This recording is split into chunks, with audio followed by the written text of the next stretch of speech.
അത്ഭുതങ്ങൾ തീർന്നിട്ടില്ല, അടയാളങ്ങൾ തീർന്നിട്ടില്ല കാലത്തിൽ ഈ ലോകത്തിൽ. എൻ്റെ പേര് ജെയിംസ് ചന്ദ്രനഗർ ഇടവകങ്ങാണ്. 14 വർഷമായിട്ട് മതാധ്യാപകനാണ്. അപ്പോൾ മതാധ്യാപകർക്ക് 2 പരീക്ഷ എഴുതാറുണ്ട് എല്ലാ വർഷവും. ഒന്ന് ലോഗോസിൻ്റെ വചനത്തിൻ്റെ ഒരു പരീക്ഷയുണ്ട്, അതുപോലെ തന്നെ സഭയെ പറ്റിയുള്ള ഒരു പരീക്ഷയുണ്ട്, സ്കോളാസ്റ്റിക് ടെസ്റ്റ്. അത് സാധാരണ മാർച്ച് മാസത്തിലുണ്ടാകുന്നത്. കഴിഞ്ഞ മാർച്ച് 3-ാമത്തെ ഞായറാഴ്ചയായിരുന്നു ടെസ്റ്റ്. അന്നിവിടെ ശുശ്രൂഷയുണ്ട്.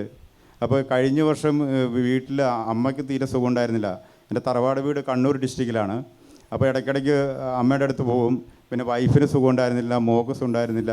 പിന്നെ ഒരു വസ്തു വിൽപ്പന, ഒരു വീടിൻ്റെ വിൽപ്പന ഉണ്ടായിരുന്നു കോഴിക്കോട്, ജോലി സംബന്ധമായി എടുത്താണ്. അപ്പോൾ അതിൻ്റെ കുറേ ജോലികളൊക്കെ ആയിട്ട് എനിക്ക് ഈ പരീക്ഷ എഴുതാനുള്ള പാഠഭാഗങ്ങൾ ശരിക്കും പഠിക്കാൻ സാധിച്ചില്ല. ഒട്ടെന്ന് പറഞ്ഞാൽ പുസ്തകം തന്നെ തുറന്നു നോക്കിയില്ല. പിന്നെ ജനപ്രകാശത്തിൽ ഒരു വർഷത്തെ ജനപ്രകാശത്തിൽ നിന്നുള്ള വേദപ്രകാശം എന്ന് പറയുന്ന ആ ഭാഗം പഠിക്കാനുണ്ട്. അങ്ങനെ ഒരു വർഷത്തെ മുഴുവൻ പഠിക്കാനുണ്ട്. അപ്പം വൈഫ് പറഞ്ഞ് നിങ്ങൾ പഠിച്ചിട്ടില്ലെങ്കിൽ പരീക്ഷ എഴുതാൻ നിൽക്കണ്ട, നമുക്കിവിടെ ശുശ്രൂഷയ്ക്ക് പോകാം, പിന്നെ ഞായറാഴ്ച ദിവസമാണ്. അപ്പോൾ നമ്മൾ ക്ലാസ്സിൽ കുട്ടികളോട് പറയാറുണ്ട്, നിങ്ങൾ അക്കാഡമിക്കും പിന്നെ വിശ്വാസ പരിശീലന ക്ലാസ് ഒന്നിച്ചു കൊണ്ടുപോകാൻ പഠിക്കണം. എങ്ങനെ പഠിക്കണം എന്ന് വെച്ച് കഴിഞ്ഞാൽ എല്ലാ ദിവസവും നിങ്ങൾ ഈ പുസ്തകം 10 മിനിറ്റ് വായിക്കണം. നിങ്ങളുടെ അക്കാഡമിക്ക് പഠിക്കുന്നതിന് മുമ്പ് 10 ദിവസം ഇത് വചനമാണ്, ഇത് പഠിച്ചൊരു പ്രാർത്ഥന ചെല്ലണം. അതുപോലെ ഒരു ട്രാൻസ്പെറൻറ്റ് പേപ്പർ കൊണ്ട് ഈ പുസ്തകം പൊതിയണം, നിങ്ങളുടെ പാഠപുസ്തകങ്ങൾ മുന്നിൽ വെക്കണം.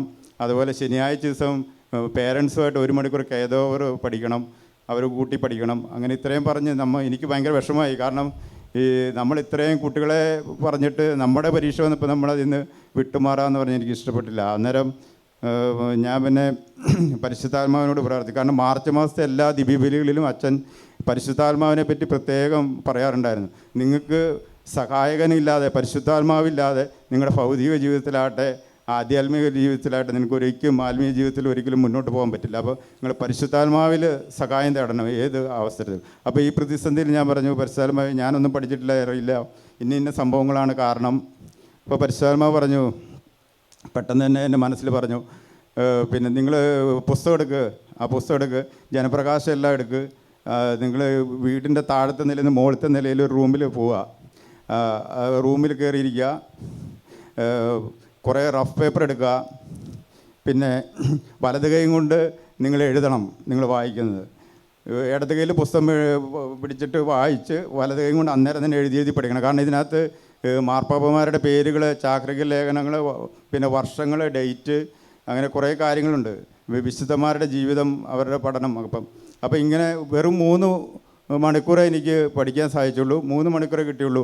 അതിൽ ഞാൻ പഠിച്ചു. പിറ്റേ ദിവസം പരീക്ഷ എഴുതി നല്ല ഭേദപ്പെട്ട ഒരു സ്കോർ കിട്ടി. ഇടവകയിൽ 4ാം സ്ഥാനം കിട്ടി.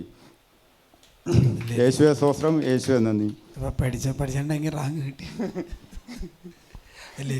ചിലപ്പോൾ അല്ലാതെ പഠിച്ചാൽ എനിക്കിത് ഇത്ര മാർക്ക് കിട്ടില്ലായിരിക്കും. പക്ഷെ പരിശുദ്ധാത്മാവ് പറഞ്ഞ രീതിയിൽ പഠിച്ചുകൊണ്ട് ഈ മാർക്ക് പരിശുദ്ധാത്മാവ് പഠിപ്പിച്ചാൽ അത് കൃത്യമായിട്ട് വ്യക്തമായിട്ട് നമുക്ക് മനസ്സിലാവും. അത് വരുന്ന ചോദ്യങ്ങളും ഉത്തരങ്ങളും ആയിരിക്കും. ഇവിടെ CA-കാരൻ പയ്യൻ പറഞ്ഞത് ഓർക്കാണ്, അങ്ങനെ പരിശുദ്ധാത്മാവ് പരീക്ഷകളിൽ സഹായിച്ചു, പഠിച്ചിട്ട് പോയിട്ട് എന്നിട്ട് ഓരോന്നും പരീക്ഷ കഴിഞ്ഞിട്ട് ഓരോന്നും നോക്കാൻ പറഞ്ഞ് നോക്കി പറയാം, ഇങ്ങനെ ഒരിക്കലും ഞാൻ പരീക്ഷ എഴുതിയിട്ടില്ല, പരിശുദ്ധാത്മാവ് എന്നെ പരീക്ഷ എഴുതാൻ സഹായിച്ചു.